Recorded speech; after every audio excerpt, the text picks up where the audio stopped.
Welcome back to another episode of the podcast. I was going to say live from Miami, but we're not live from Miami, but I have Rob Reich with me. Good morning. You've traveled the long distance from Orlando to Miami to see me. I did. I came down on that thing called the Bright Line train. It was awesome. The trains in America. I often think of the trains in America. Like, have you seen the film Under Siege 2? Probably. Steven Seagal. Yes. Hostage situation on a train. Yeah. Not that. Right. No, we didn't do that. And there's one with Liam Neeson with the same thing, but no, we didn't do that. That's a good film, actually. Yeah, it was. I will watch anything with Liam Neeson in. Literally anything with Liam Neeson. Yeah, he's a very, very good actor. But no, the Bright Line it's above 60 miles an hour and very few stops. And we got here in 3.5 hours and no stress. That's pretty cool. That's pretty cool.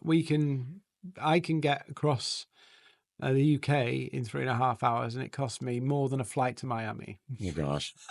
No, the Bright Line's also reasonably priced. Yeah. So it's great to have you here. Thank you. We're talking all things LinkedIn and some of your observations, because you've been on LinkedIn for a very, very long time. I'm not that old, Dean. No, but I talk to people, and some people say, I've been on LinkedIn for a long time. Yeah. Like they got it like 10 years ago, that kind of way. Right.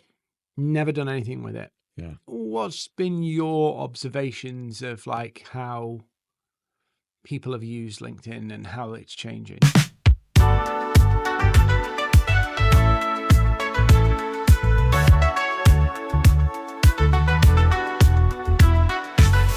Well, unfortunately, I think, let's say the average person, however you want to define that, they're on it because everybody else is. Mm-hmm. And sort of like TikTok and Instagram and Facebook, and they're, with LinkedIn, they're just not quite sure what to do with it. Mm-hmm. But the FOMO, the fear of missing out if they're not on it, is great. And so they create a profile, and they use some picture from 1975, and a profile that looks like a resume, and the rest of it does look like a resume as well.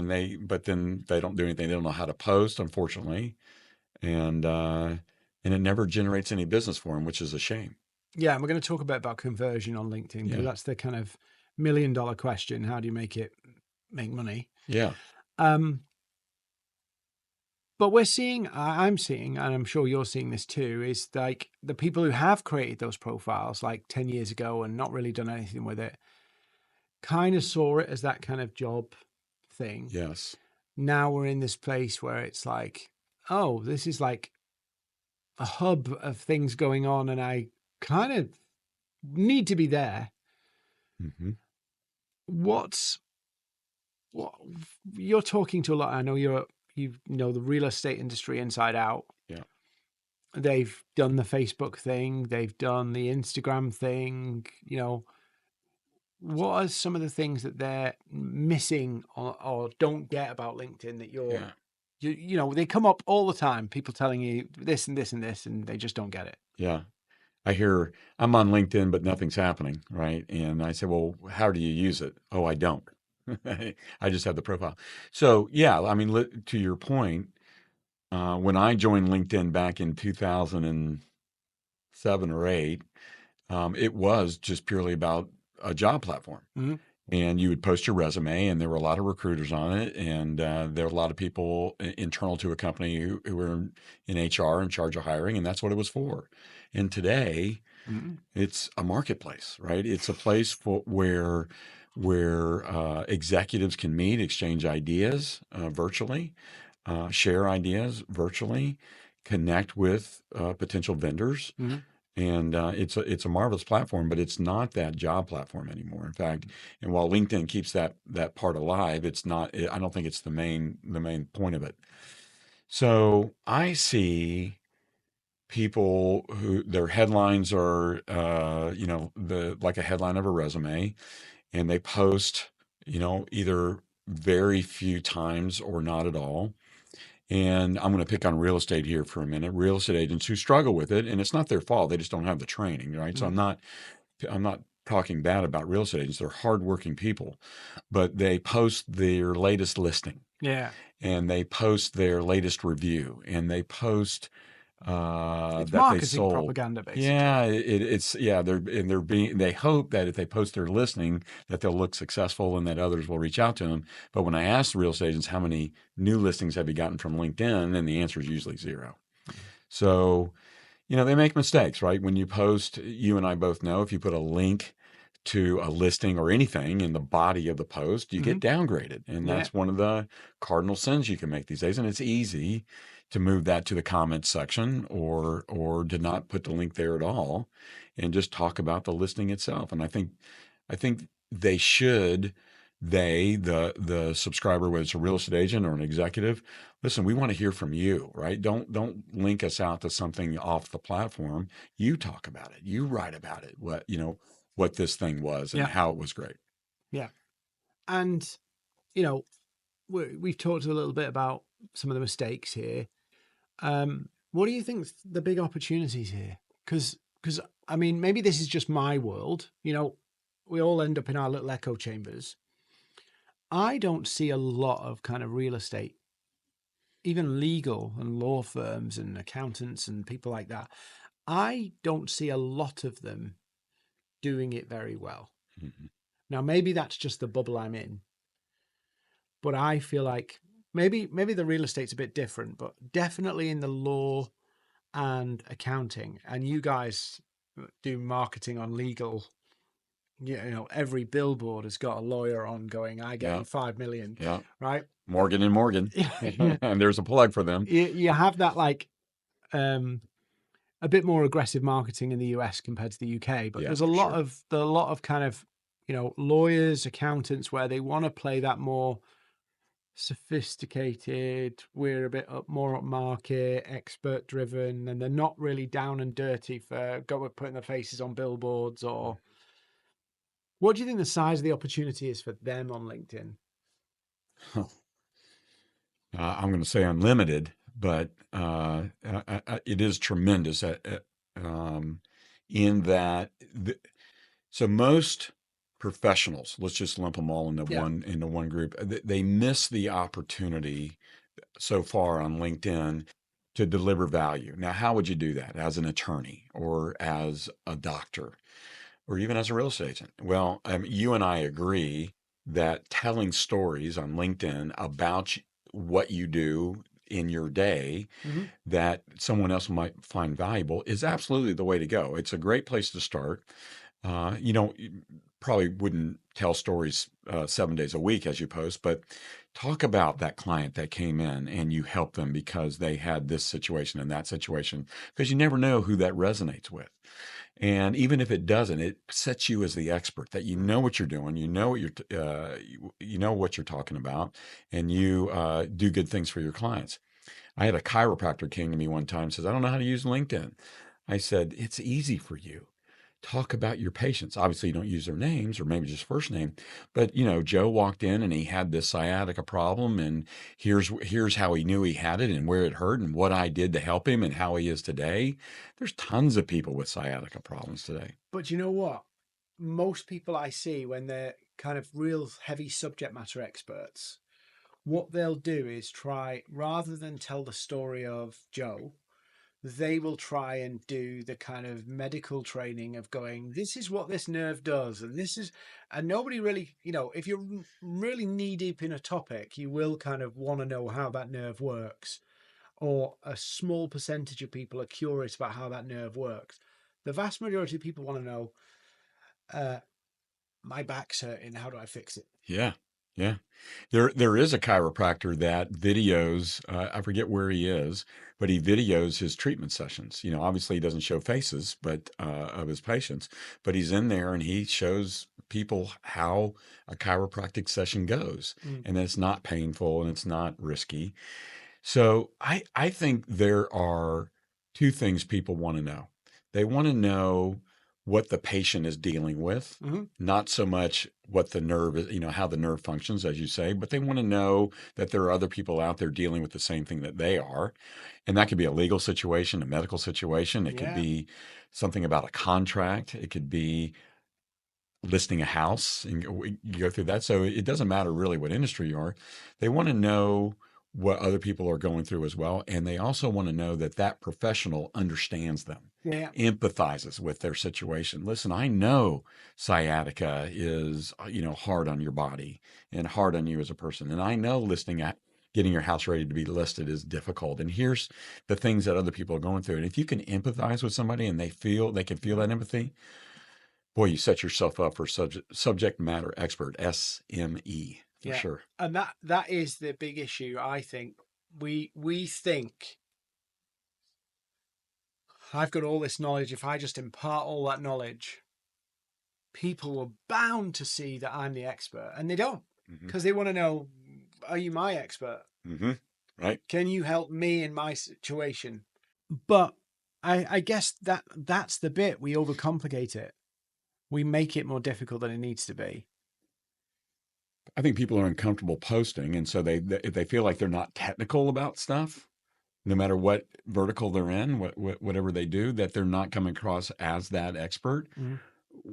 But you and I agree that it's much better in 2025 and going forward that you have that empathy, understanding. Yeah. You talk to their level. You're not using jargon, Mhm. and you say, "Hey, listen, sciatica is a really difficult condition, and this is how people go through it and what they do about it." Because that's why people buy at the end of the day. Like I, chiropractor, I want to crack my back. I really want to crack my back, right? So I've lost quite a lot of weight, but my back is all permanent back pain, right? Yeah. If somebody says to me like, and I see something going, have you lost weight? And since you've lost weight, you've got really bad back pain, right? Yeah. Guess what? I'm going, that is me. Yeah. I want somebody to crack my back, Yeah. right? Yeah. I'm obsessed by YouTube videos, by the way, just an aside. You know those YouTube videos where you see people cracking their backs? Well, that's that one chiropractor I was talking about. Yeah, Sure. it's like, Yeah. oh, they put the towel around and Oh, yank their neck. And I kind of look at that and go, that might kill me or something, but I really want it done. yeah.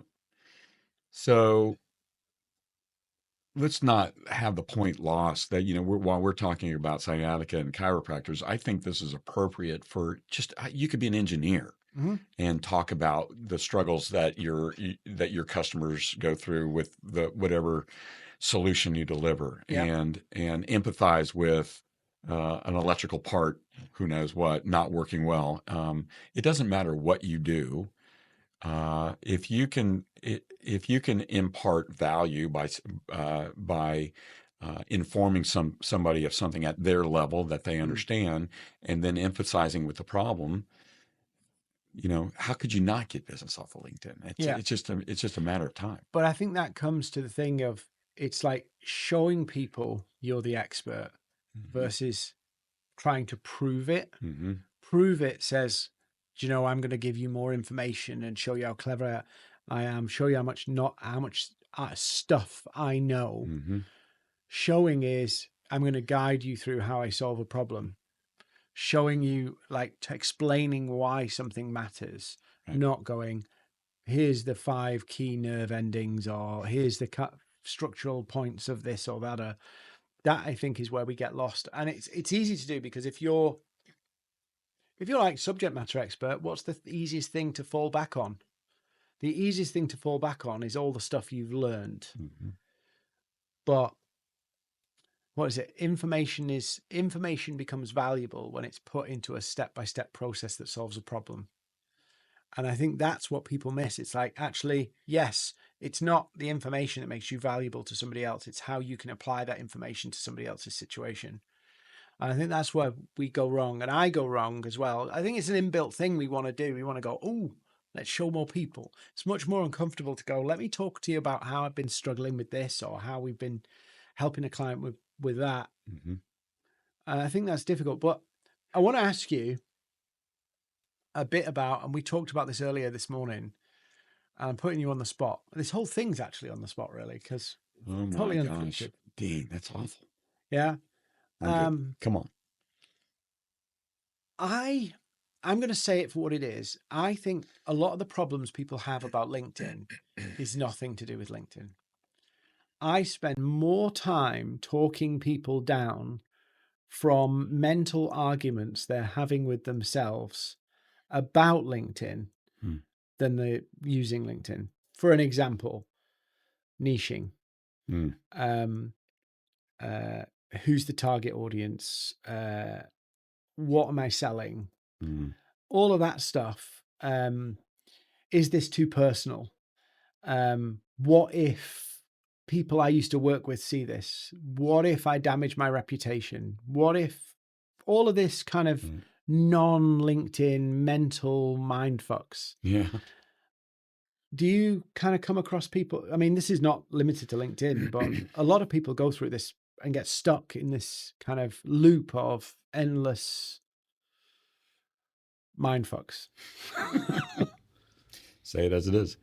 So yeah, all the time. And so it's interesting as you're talking, I'm thinking, there's a couple common denominators there about the mistakes, or maybe the less optimized, activity on LinkedIn. One is time, right? If you feel like you got to get it done today, I got to generate a customer today. This post today is going to be the one that brings in new business to me. And that, I think, causes people to be too technical, too salesy, posting a listing. Let me show you, how successful I am. And if you throw time out of the window to some degree, right? Not for everybody, but to some degree, and you just deliver value and deliver value and deliver value, and you doing your engagements you like, and you comment on posts. And if you give LinkedIn a chance, 3 months, 6 months, maybe for some it's 9 months to a year, but then all of a sudden it turns into that machine that you want it to be, then that investment in time is really worth it. And there are other things, as you were saying, do I niche up or do I niche down? And so we should probably define niche here. The target audience, I define who that is, the ICP, ideal customer profile. But then I need to niche. There could be 30,000, 50,000, a million of those people. I can't serve all those people at once. I can't talk about, what I can do to help that many people at one time and have it be effective. So we're going to niche down. In my area, I tell real estate agents, hey, let's talk about Orange County or Seminole County. Yeah. And same for other professions as well. And if you're in a hurry and you put that kind of pressure on yourself, and if you say my target audience is everybody, you'll end up serving nobody. How do you write a post that appeals to multiple people? It's very, very difficult. Yeah, it is. But once you understand if you understand your ICP, and I think a lot of professionals do, right? If they sat down and thought about it. I reckon they understand their ICPs. That's, I think, the problem. Yes, multiples. Yeah. Yeah. So I can sell to salespeople, business owners, and marketers. Yeah. There's a lot of marketers. There's a lot of salespeople. Right. There's a lot of business owners. So even within those groups of people, that's quite big groups. Yeah. But if we just deal with like marketers or even and business owners, let's just compare those two. They both want to get good at LinkedIn. They both want to get leads, but the way they want to get leads, totally different. Marketers want more inbound. Yeah.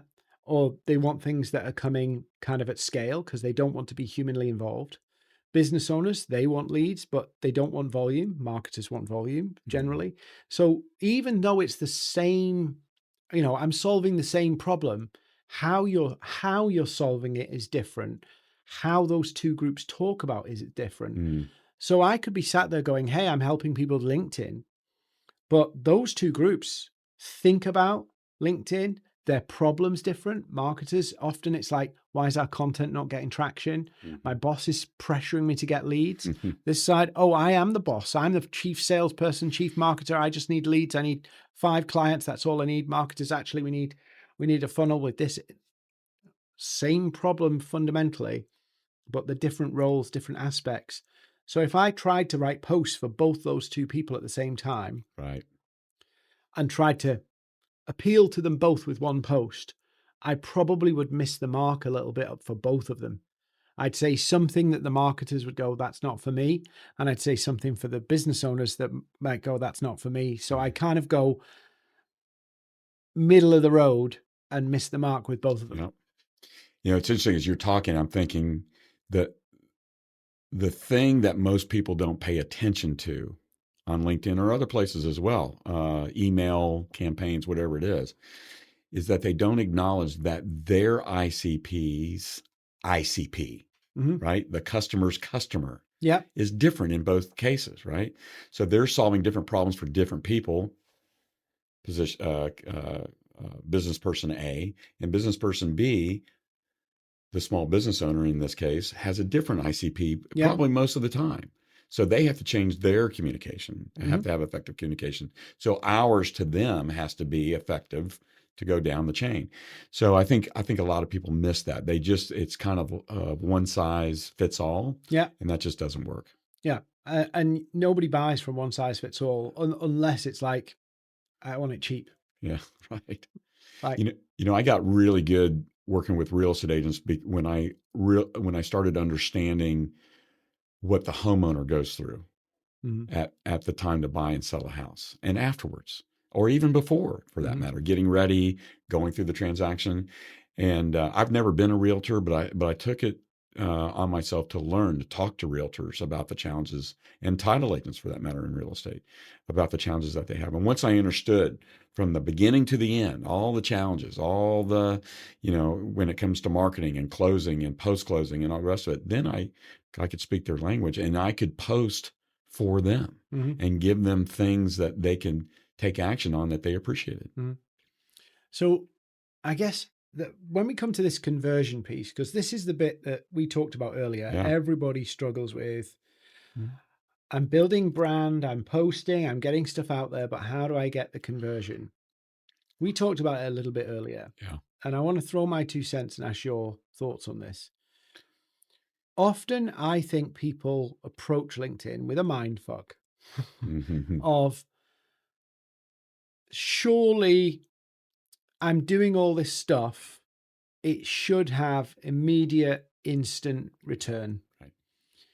And it rarely does. Yeah, it rarely does have that kind of instant return. It's usually, somebody's seen you doing this, something's happened over here, something here. There's a load of things that have happened for you to get a lead from LinkedIn. So there's an element of playing a long game. And I'm not meaning, years here. I'm talking a few months. Often people don't just buy from strangers.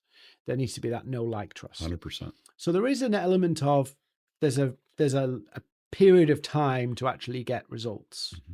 We always say this to clients: don't expect something in the first week, right? Bit like your billboards. I know you came down on the train, but whenever I'm driving around here, there's billboards along the road, and it's like you don't buy a billboard, put your face on it, and say personal injury lawyer, and then it's been up for a day, take it down. Right. You know that this is a kind of repetitive, somebody's got, or you buy a commercial or something like that. You're playing a jingle over and over and over again, because eventually people will be in the right place and they'll remember you. Or people, we see this all the time. Realtors, real estate agents, they can sell anybody's house, but not everybody's ready to sell their house yet. Nope. So you're marketing to be in that place that you're the choice. And I think people don't get that. That's part of, for me, is the big conversion, the first big conversion thing. How often do people talk to you about conversion? A lot. Oh gosh, that's probably the most talked about thing is, okay, I'm going to jump into LinkedIn. I'm going to, get my profile looking the way it should. And I'm going to start liking and commenting on other people's posts, and I'm going to start making content. When am I going to get some business, and how I'm going to get some business? And, I don't think anybody can answer that question. But we know what doesn't work, first of all. How many times have you connected to somebody on LinkedIn and within a nanosecond, you got a DM from them saying, "Hey, Dean, we specialize in XYZ. Thanks for connecting. If we can ever help you with these needs, reach out, or would you like to do a quick call?" I get that quick call all the time. And that just doesn't work, right? So we know what doesn't work. So what does work is nurturing that relationship. And say those stats again that you like to quote about somebody needs to see you so many times on so many channels. How does that work? It's something like, so it depends how you're doing it, but statistically, it's 7 or more times to consider, 7 or more times to remember your name, 7 or more times to remember your face, 7 or more times to have a look at your offer to actively consider it. So it's just 7 times before you've even got a chance. Isn't it across multiple channels too? Yeah. Yeah. So it's not just posting. It could be newsletters. And Google's recently done some research about this whole, you know, how you see like ClickFunnels and you go onto a landing page and then it takes you to another one. And, and Google's done some research to say that there isn't a perfect flow. Yeah. So when you're designing and you see all these people build a customer journey, right? Google's done all the research and said, basically, you can't have this nice bow on top customer journey that works. For it just everybody, doesn't work. Yeah. People don't follow a path in the way you want them to. They go to YouTube and they go and look at this and they end up listening to a podcast. It's all very messy. And so what happens is you have somebody comes on the podcast, then find you on LinkedIn, and then they follow you on LinkedIn, and then, oh, they sign up for your newsletter. There's not a kind of like, oh, they find us on LinkedIn, they go into the newsletter, they come to a webinar, they go into a follow-up sequence. It's basically, you've got multiple entry points. Everything's top of funnel. Everything's middle of funnel. There's no easy journey. So you've got entry points, all this stuff in the middle, and exit points. And we want that like neat journey. And it isn't as neat as, you know, human beings are not that predictable. Yeah, I've never used ClickFunnels the way they're thought of today, because it isn't one size fits all, and like we were talking about before. So I like your strategy a lot. So if the listener of this podcast wants to know how to do something, follow Dean. There's a little shameless plug for you. Paying. Yeah. I'll pay you later. That's right. And you'll see Dean posting. You'll see Dean. So those posts are written posts. They're video posts. You have the newsletter. Do you use the LinkedIn newsletter and the one that's off platform? I've got an both? email and a LinkedIn newsletter because I'm insane. Yeah. And you've curated an email list. You're out doing workshops. You're out doing training. So people see you in multiple different ways and places with basically the same message, but the message has nuances depending on where you are. And that's an instant win once they see you in several different channels. So I get obviously a lot of business through my LinkedIn, a lot of inbound business, but I also go outbound. Obviously, hands down, for me, the inbound is the best stuff because it converts. It's like, it's almost sold. If somebody's inbound messaging me saying, hey, Dean, I need your help, it's almost sold. It's easier.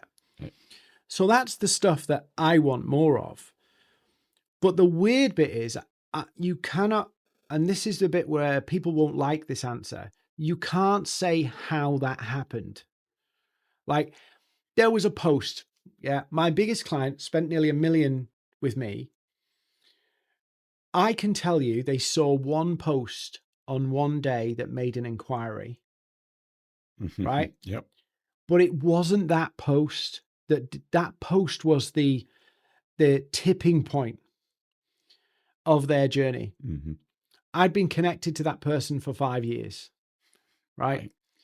So I'm not saying it takes 5 years. I have had people come in that I've never been connected to. They saw a post today, but I cannot for the life of you tell you that there was one thing that tipped it over.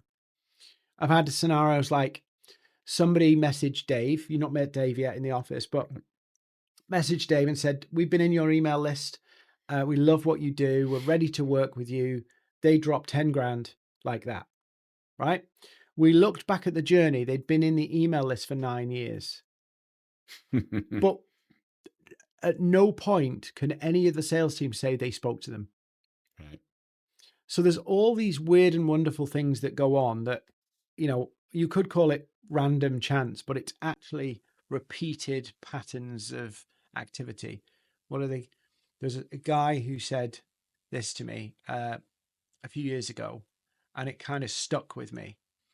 Was there's two types of approaches to things. There's trying to be in the right place at the right time, which is cold outreach, Mhm. which is posting one thing and hoping it works. Mhm. I'm going to do this, and hopefully right now somebody's going to see it and it's going to tip them over the edge and it's going to convert. In a rush. Yeah. Yeah. So it's like being in the right place at the right time, Mhm. or there's being in the right place for the right time. Yeah. Like that. It's like such a cool saying. I know Yeah. it's only a play on words, but Yeah. the shift in thinking is I'm doing the content and I'm not putting all the pressure on it's got to deliver today, because it's compound benefits with content. I'm building relationships and following that process.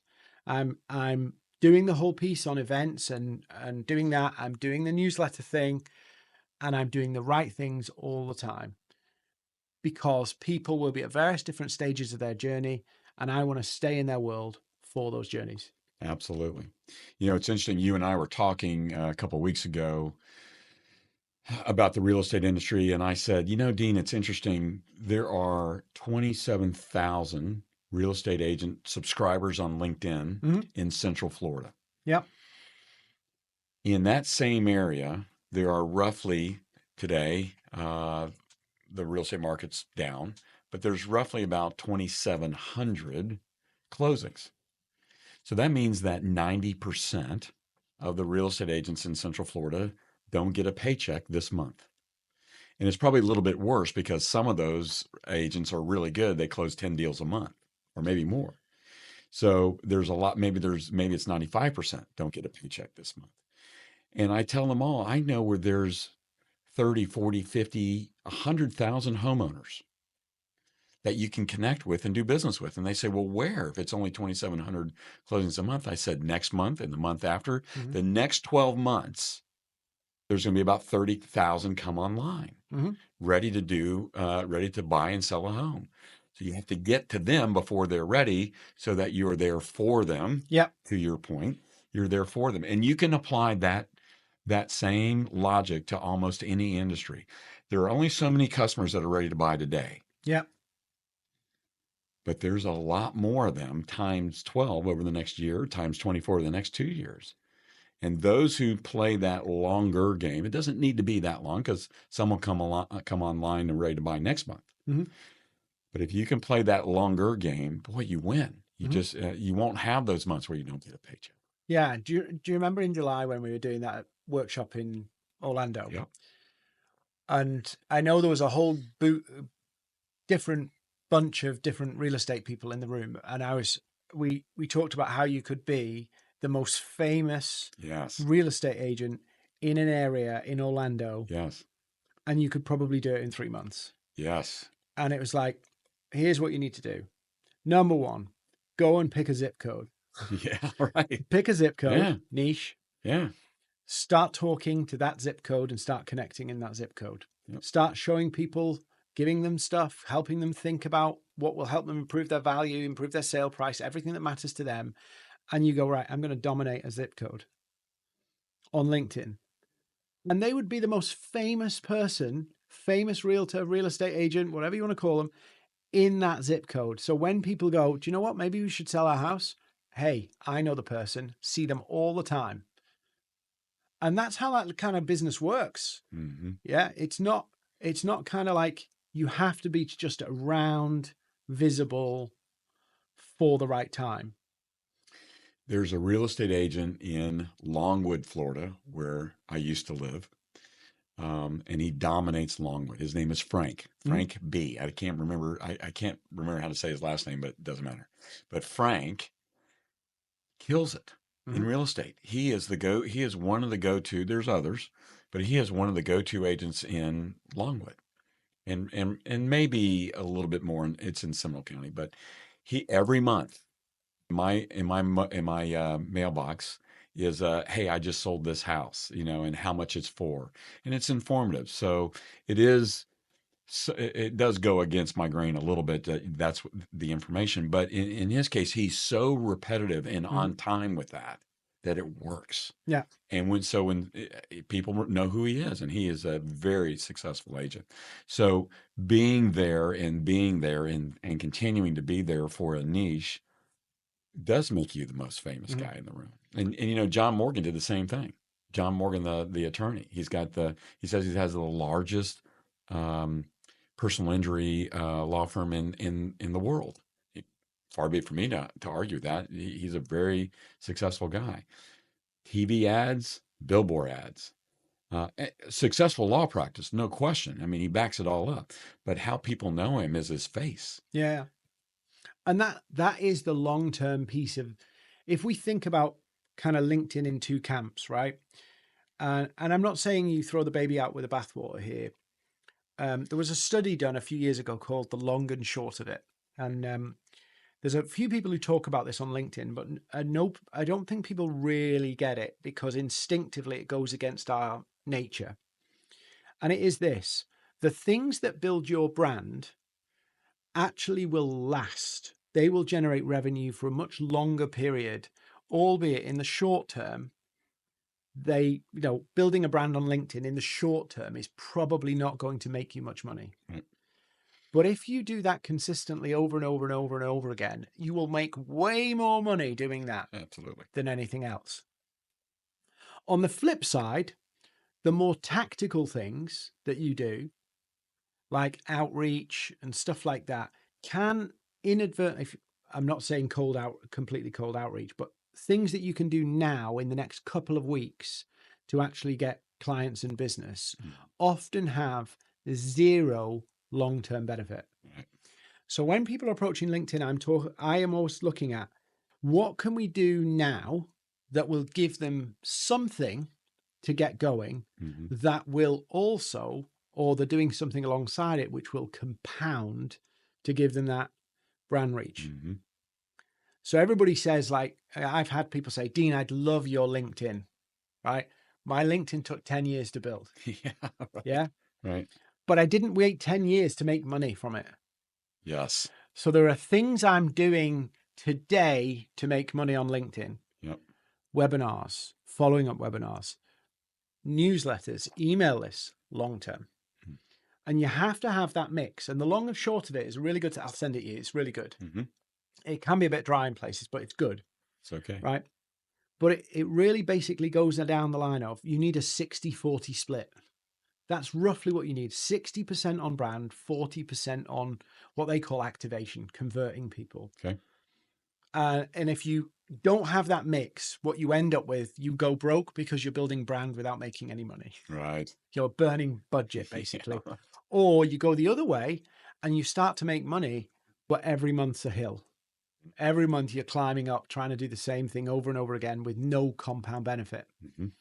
So I think that's the mix that people have to have. What can I do that's effectively going to get me some results kind of in the next quarter?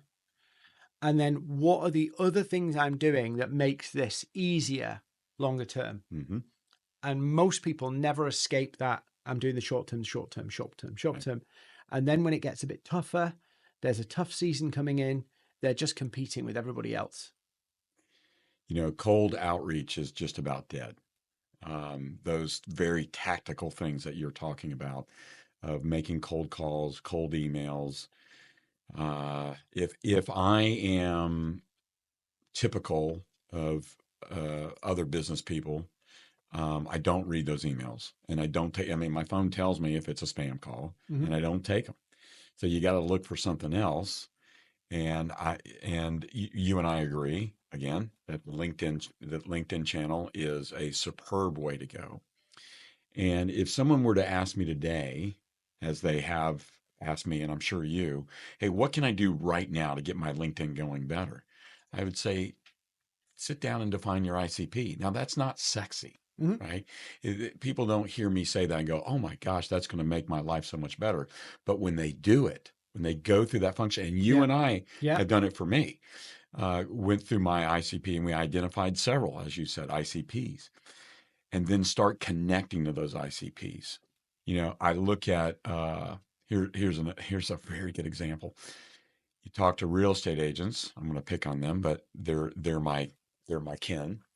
And I say, well, how many followers do you have on LinkedIn? Oh, I've got 3,500, which is a pretty good number. And who are they made up of? um, they go, I'm not sure. So we run the filter. I show them how to look it up. And 3,000 of the 3,500 other real estate agents. That's not going to get you business. Mhm.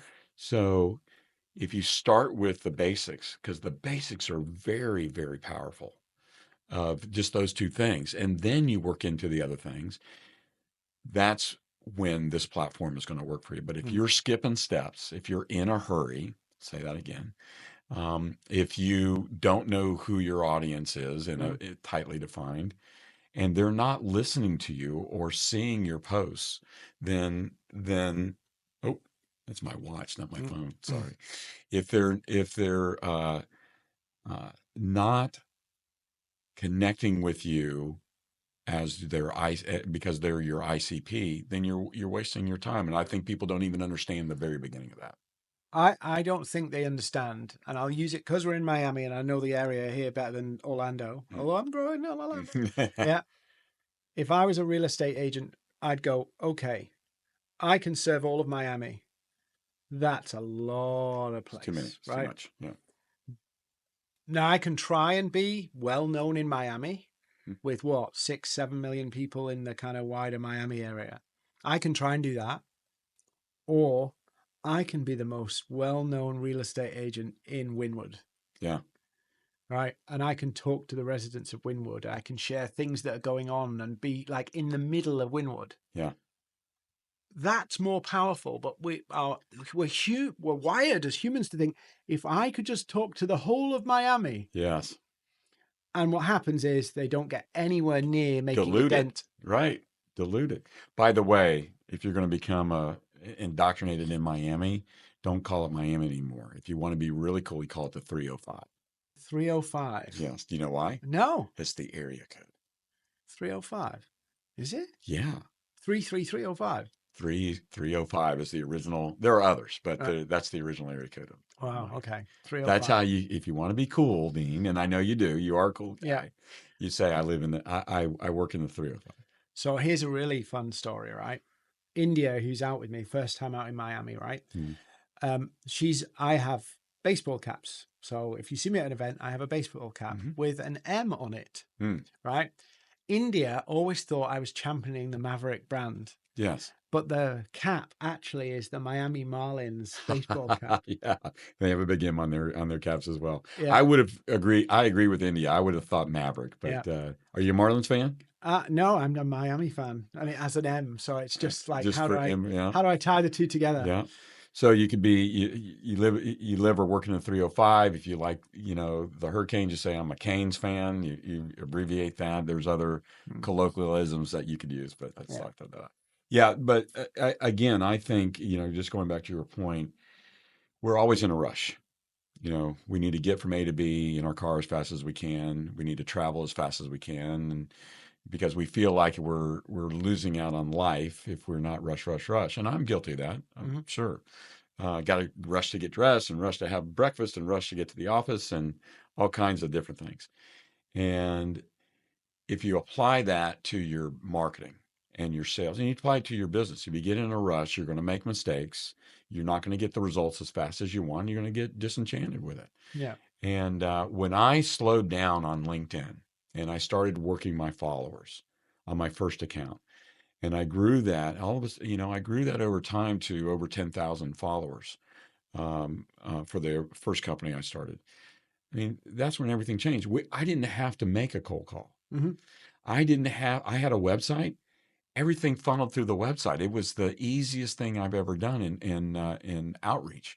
Was I just connected and posted without without worrying about, am I going to get something back or when is it going to happen? All of a sudden people started looking at me. I didn't even have a link to my website. They would just go to the website. They would, yeah. Yeah. And fill out the form. I want more information. And we were doing, this is a technology company, a real estate technology company. We were doing, anywhere from 3 to 20 demos a month from the website. And people ask me, well, how do you get all these leads? I said, just come. Mhm. It was phenomenal, but it didn't happen overnight. Mhm. And I'm sure you're going to say the same with Maverick. When you first started Maverick, it might have been crickets or close to it in the beginning, and now it's, you know, Yeah. So, hand over fist. good question. So actually slightly different. I think LinkedIn was when I first pivoted, because I had that same challenge, by the way, because I know about email and I used to work in TV, Mm, all of that stuff. So I thought I've got this massive expertise I could sell in on LinkedIn. And I wanted to sell the whole thing. The first time I did it, and I said, I'm going to do a marketing masterclass, yeah, nobody bought. right. I remember that story. You telling that Yeah, story. Yeah, nobody bought. So I had this scenario where I've got all this expertise, but because I was trying to do this, yeah, nobody bought. And then LinkedIn was a bit early then, so there was a little less resistance to messaging. So I used to focus on geographic areas, and this is before pandemic and everything. So you'd go and meet people, yeah. and I would kind of work a group of people in my network, build some relationship, and then do the old sales trick of saying, "Oh, I'm in the area," Sure. and I'd say that to like 40, 50 people, and then line up meetings to go and see them. And that's how I used to use LinkedIn. Hmm. And then I started doing the events. First event, like when I decided I'm going to have to go all in on LinkedIn. And I didn't like the idea of doing all in on LinkedIn. Mm, It just felt like I'm making myself less. yeah. And I didn't like that And because what if it didn't work out? yeah. Yeah. And I was like, oh yeah, but I could help this and I could help that. And I feel like I'm doing myself a disservice by saying I'm this. Yes. That was really difficult. But then I did first event, 4 people. It was a bit awkward. Do you know what I mean? Like Yeah. you do an Sure. event, 4 people show up, Yeah. you feel You're a like, little bit embarrassing, yeah, right? but I did it. Next one, 7 people, 21, 76, Yeah. 120. Right. I've done a 300 one. So Yeah. it all compounds. And somebody said to me, but Dean, how did it all compound? And I said, I can't explain it, Hmm. but people know, people realize, people see it, and it kind of joins up a picture in their mind. And I had one today, this morning. Somebody came to one of my events before the pandemic. Mm. So that's what, nearly 6 years ago. Yep. That's scary. Nearly 6 years ago, they came to one of my events, and they said, I've moved companies. Our sales team's not really good at LinkedIn. I remembered you and want you to do it. And I was like, 6 years? Amazing. Yeah. And that's the bit I think people don't get on LinkedIn. Yeah. They might get I'll do it for a few months because I want the benefits. But actually, there's way more benefit in playing a very, very long game. The long Yep. of it in Yeah. the long and short of it report. So let me ask you a question. You bring up the live events, and you do a tremendous job in front of people, both live and on camera. But let's just say, let me put you on. I'm gonna put you on the spot for a second. Okay. Let's just say you've got a LinkedIn subscriber, executive, small business owner, doesn't matter, and they're not comfortable. Mm-hmm. They're not comfortable with posting. They're not comfortable being in front of the camera. They're not comfortable standing up. God, standing up in front of the people, they'd rather slash their wrist than do that. So, how do you coach those people? Okay. So the first thing is, right, just because video is the most popular thing doesn't mean you have to do it. Yep. Yeah. There's a lot of people who don't do video on LinkedIn and do okay. Yeah. So yes, it's true. Video is the most popular medium, but you don't have to do it. Hmm. You can do text posts, you can do carousels. So that's the first thing, right? If video is a big mountain for you, maybe you pick off something a bit easier. Would you put live events in with that as well? Yeah. Right. Yeah. Now, why did, like, you may not know this, but I did my first LinkedIn Live in 2020. Okay. Right. So because of the pandemic, Yeah. I was doing Sure. everything in person. Had to. Right. I did my first LinkedIn Live and I had 3 gins because I was terrified about it. What if I make a mistake? What if this? What if the other? And I learned how to do that in real time. Yeah. So Hmm. I'm going to answer your question by not answering your question or answering it within a way that people don't want. Hmm. The only way to, if you go, I'm not good at video, fair enough, right? But I was not good at video until I'd done it.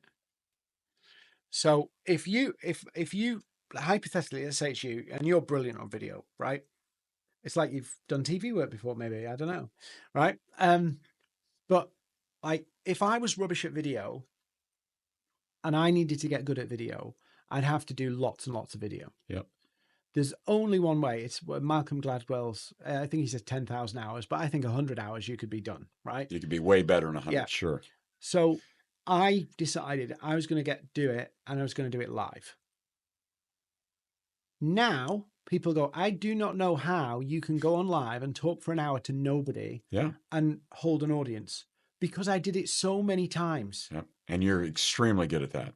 But if you ask me to pre-record, like 5 tips to do this or that or the other, I cannot do it because I've avoided it. Yes. So I have human avoidance. I avoid doing pre-recorded scripted videos. And so when I try, I mess them up. I go off topic. They take far too long. But if I decided I need to nail this, I don't want to do it. I like the live. I like the kind of free-flowing Dean version. Mm-hmm. If I wanted to master that pre-recorded stuff, I just have to probably do 100 videos. Same with posts. Yeah. If I want to get good at posting, blogging, whatever, I have to write. Now, what most people do is they post and post and post and never go, what can I learn from the last one that's better? And the great thing about doing lives, because you cock up in real time, you say that here, cock up? No, Mess that's a up. very British thing, mess up. Yeah. So because but I know what you mean. I mess up in real time, Yep. I can kick myself and say, oh, I know I won't do that again. And it becomes instinctive to not do that again. Yeah. So you just have to, what is it? The only way is through. So when you do your off the cuff recordings, do you have an outline that you follow, or do you do anything at all? Or are you just going right, I know some basic stuff. So stories, Yeah. I have to tell stories to explain things, Yeah. and I have to have some points. So when I'm going to a live, I've got usually a problem I'm going to talk about, 3 key points I want to make, and some stories in mind. But really, I have 3 bullet points in front of me. Yeah, brilliant. That's awesome. Yeah. There are some people who listen to this and they hear you say 100 hours, who will say, yeah, I can do that. You don't even have to post it, right? You could just record and then watch it yourself. Well, I would counter that. Okay. Right?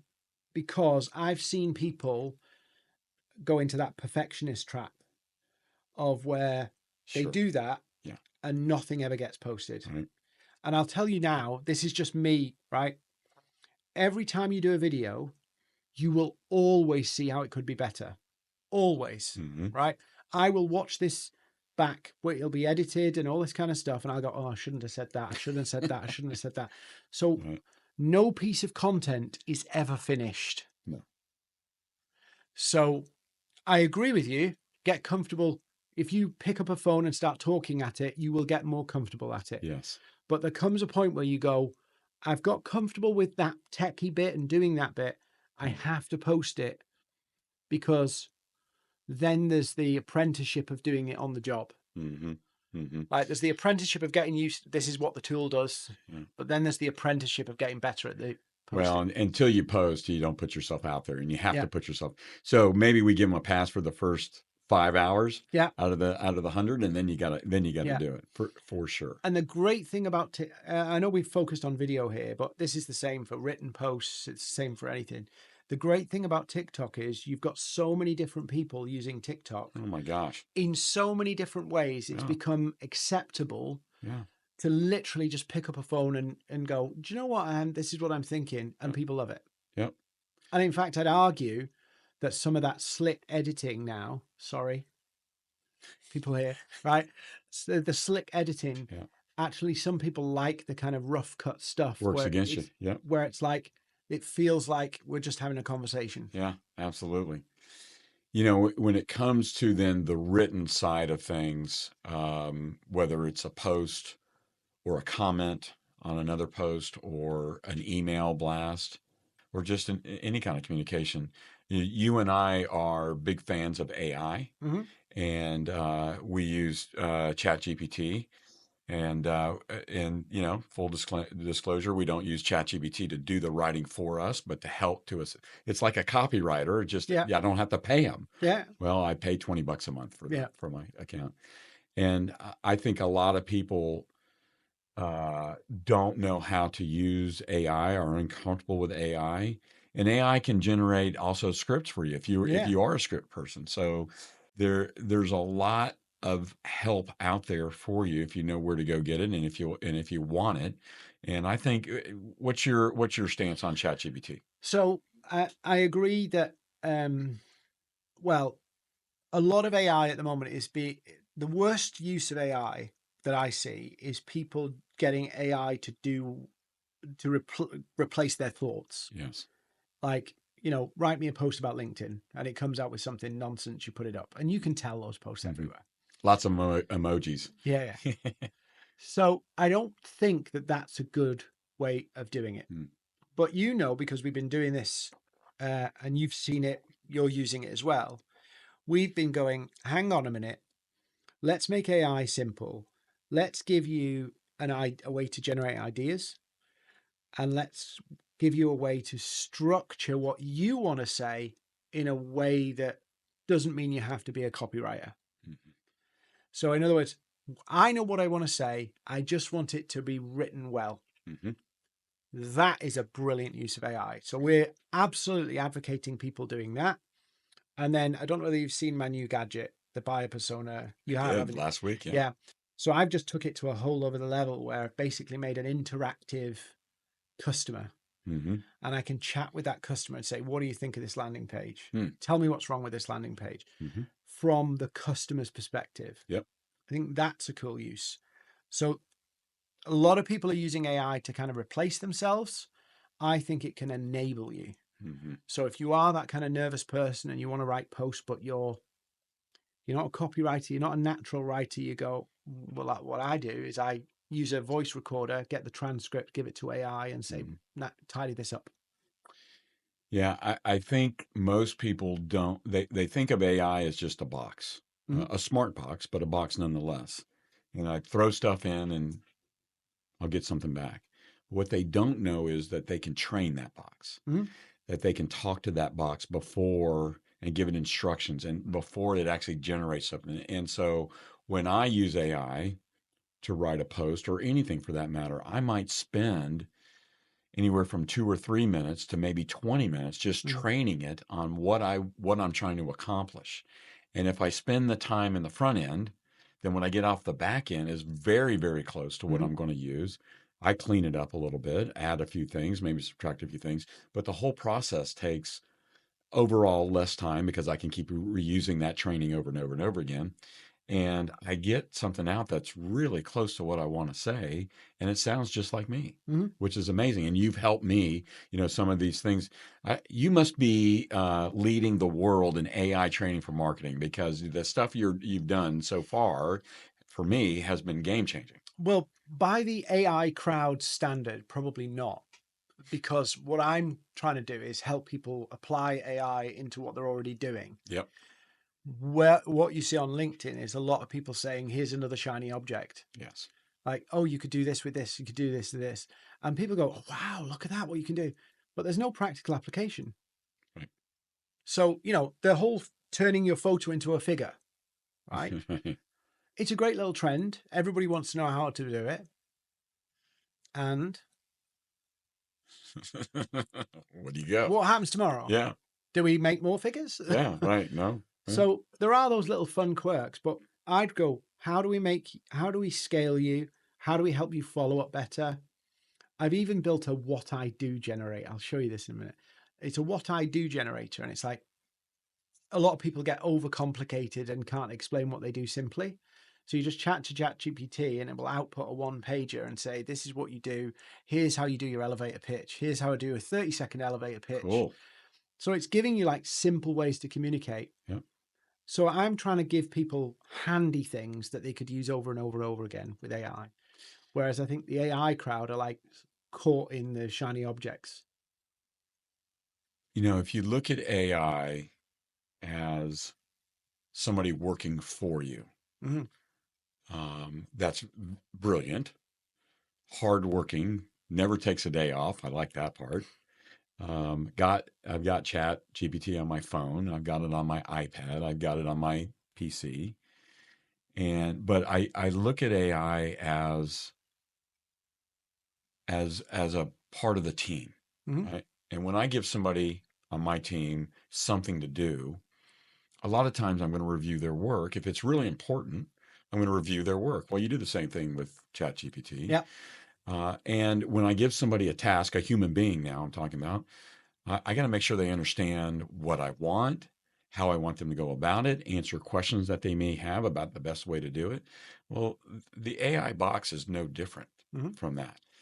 It turns out, and if you spend that time, it turns out some fantastic work. And again, the stuff you're doing, training the model to the voice, training the model to the buyer, training the model to review the work, and scoring it is tremendously helpful. And this is, I mean, how long have you been doing this? Just for a year or two now? Yeah. I mean, we're just getting started. And I think from a marketing point of view, and this is probably controversial and people will disagree with me, but I think the most valuable thing that AI can do, because it can create all sorts of stuff, mhm. but the most valuable thing it can do is prompt you. Yes, Everybody's thinking about what prompts for AI. yep, Actually, the best use of AI is to help me think better. yep. Do you ever ask AI, after you've trained it, how could I have done this better so you understand? I've done that, but the other one I'm using at the moment is I asked AI to give me all of the questions I would not ask about my buyer persona Exactly. Yep. and then ask those questions. Yeah. All of the things that I would not think of. And that's where I'm looking at. I want to understand my customer better. And I now need to uncover the things I don't know. Because that's the problem is when I'm talking to AI, I'm coming from my perspective, talking to AI. hmm I want to know what my customer's actually thinking. It's a bit like doing a survey, right? Um, when we create a survey, one of the biggest dangers of you creating a survey is you write the survey in a way that it confirms what you already know. Yeah. Yeah. Right. The danger with using AI is you just use it in a way that gets you what you want. Yes. But actually, I want AI to give me something that I hadn't thought of, Right. or Right. it's not on my radar, because that's how we become more competitive and we offer better value when we realize the gaps in the market. When I train an AI on a particular task, one of the things I like to do. So here, if you're listening to this and you want to get more out of AI immediately, train the model, get the output, whatever you want, and then go back and ask it, how could I have done this better so that you understand what I want? And it will train, as you say, it will train, it trains me, and it does a little, after action, as they say, report, about how I could have done this better. And I learn and I learn and I learn. And as I get better at training, then the output gets better and faster. And the whole thing kind of works. We become a better team. Mm-hmm. We're out of time. Well, darn it. I could go for an hour, but we can't. Feels like it's been 15 minutes. I know. Rob, always good to see you. Pleasure is mine. Thank you for coming to the 305. The 305, You have to come up and visit the 407 pretty soon. That's Orlando. the 407. Yes. Cool. Okay, good. Thanks, Dean.